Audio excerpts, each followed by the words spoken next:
Hello, welcome back to my YouTube channel. This is Emeline and today I am here. Okay, so we just finished a shoot with Calliope's and that's why I am all done up. We're shooting for our show in July. It's going to be called Mirta and it is a contemporary adaptation of Giselle. So if you've ever seen the classical ballet Giselle, we're remaking that in a contemporary version, so that's cool. Back to the story. This actually dates back to a few days ago when I was going to see a dance show and I was putting on so many different outfits in my closet and nothing was fitting right, nothing looked good, nothing was what I wanted to wear. So I was like, what do I wear? It actually just made me realize that there's tons of things in my closet right now that don't even fit me right and that aren't my style. So I think I've been holding on to them because I've been practicing frugality a lot and I just don't have a lot of extra money to go shopping. But I think that it's taking up a lot of space in my room and I don't need them. I think it's a good time to go through them and to let go of some of them just to make space and give myself the opportunity to get new things. What if something comes into my life and I just want space for that? It's kind of like a minimalist approach. I figured I was going to Marie Kondo my room with you guys. I also realized that I don't actually know the Marie Kondo method, so let's Google it, but for the most part, I'm just going to go through everything. I've heard that you honor everything and ask if it sparks joy. And TBH, I actually kind of did that method when I first moved back home after college and I had so much stuff. I went through it and it actually was a really emotional process for me going through these historical artifacts and it was hard. There was definitely things that I knew were not improving my life and that needed to go, but it was really hard to let go because of emotional reasons. And I think that's something everyone can relate to.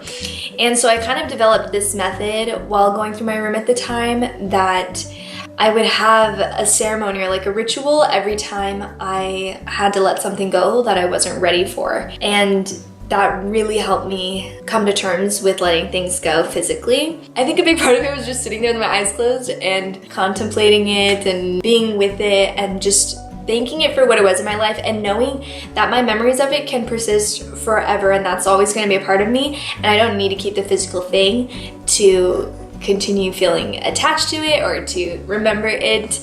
And so I guess I spent that last final moment really just documenting it in my brain and reminding myself that I don't have to forget it. There was a lot of things like that, trust me, like things from ex-boyfriends, things from concerts and trips, road trips. Anywho, all of that to say that I'm going to do this. So let's look it up first, what she says. Oof. Apparently there's 6 basic rules to get started for this. Number 1, commit yourself to tidying up. I'm committed. Number 2, imagine your ideal lifestyle. Oh my gosh, I didn't know it's gonna have like future planning. Do I have to do it in my head? How do I visualize this? Okay, why am I getting nervous thinking about this? What is my ideal lifestyle? This is gonna take way longer than I thought. I thought I was just gonna have to throw myself on a bed. My ideal lifestyle would be... My ideal lifestyle, I don't know if it exists, but it would be to be within walking/biking. Let's say a bike ride of 20 minutes or less and walking 20 minutes or less of a dance studio that is primarily urban dance and a yoga studio and the beach or / mountains or some very dense nature and a grocery store that has a lot of bulk items and a place with roommates or somewhere that I can rent out the other rooms. Like a small house would be amazing or like a duplex and I would be able to work remotely or not have to drive much to anywhere I needed to go and I could hopefully be financially independent, financially free, and have a lot of plants in my house. Okay, there's that for now. All right, number 3. Finish discarding first before getting rid of items. Sincerely thank each item for serving its purpose. I don't fully understand that, but tidy by category, not location. Follow the right order. Ask yourself if it sparks joy. So I feel like it's not really breaking some of them down. Do I have to read the book? We have the book. I haven't read it yet, okay? And 5 categories to tackle. Thank you. Okay, tidy by category. Clothes, books, papers, miscellaneous or kimono, miscellaneous and sentimental items. I'm gonna start. Oh, I'm nervous because I know it's gonna take a little while. I'm not ready for this. I just realized I didn't hit record on my Zoom this whole time. Yeah. This partially is because I've been throwing all my clothes on this right here. This coffee table. I decided to Marie Kondo instead of just putting my clothes away. Go big or go home. Oh my gosh, I'm only like halfway there and I'm already over it. Why did I do this?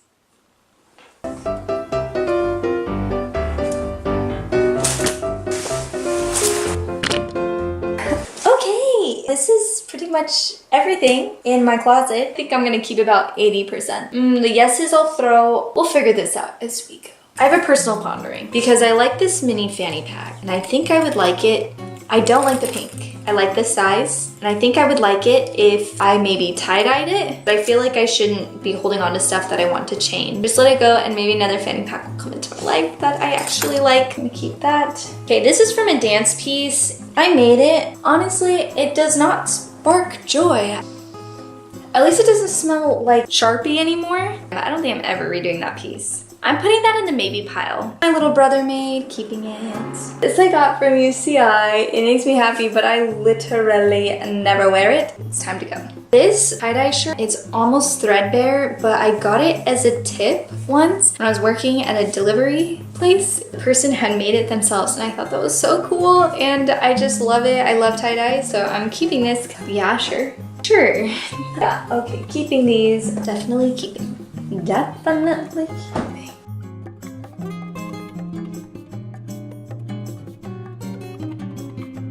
So I'm back. Most of this stuff has been keep. When I just said that, I realized that I've really been straying from the question, does it spark joy?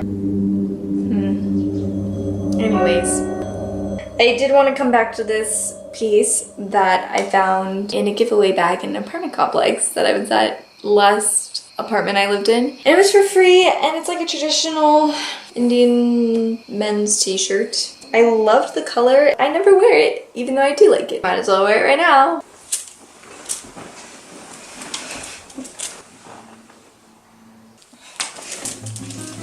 Hey friends, after a really long nap, I woke up at like 5 a.m. this morning to do a photo shoot, and I was having a slight existential crisis going through my stuff, and then I also was really tired, so I took a nap. Yeah, now I have to organize this if I'm gonna function tomorrow. I guess part of that existential crisis was get comfortable for this.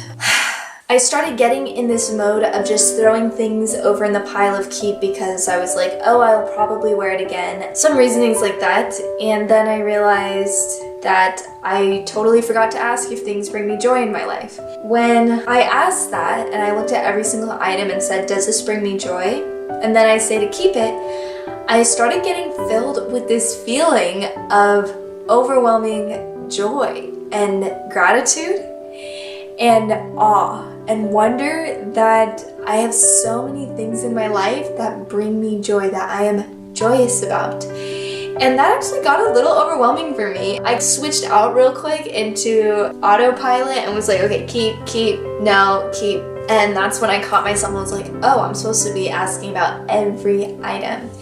Being really contemplative about every item in my closet. So that was actually a little overwhelming for me. I'm having a hard time trusting the universe that I'm going to find other things that are going to fit in for it, because I also really practice frugality. Yeah. I'm like, how important is fashion to me? And there's a little peeking in my mind of how I overthink everything. So let's continue though. There's a whole bed here that needs to be cleared. This is happening, like right now. Okay. Talk to me. Tell me your name. Now what if there's something that you don't really like, but you wear it all the time. You get a line, I get a pole, honey. You get a line, I get a pole, babe. You get a line, I get a pole. We'll go fishing in that wishing hole, honey. Sugar baby mine. I have these work pants. They don't really fit, but I have nothing else. I feel like I'm just gonna trust the universe that I'm gonna go look for some new pants. But your girl ain't got no time for that. Okay, so I'm pretty much done, and I was able to let go of some things and just realize that like there's some things in there I never wear. Good night, Mom! And they've accumulated over time, so that was like, I mean, it worked, it was fun, whatever. I thought this video was gonna be way more interesting and exciting than it was. Yeah, it made me really just feel like I had so much joy in my life, and there's so many things to be thankful for. So thanks for listening. I hope you have a great rest of your night. We will be back.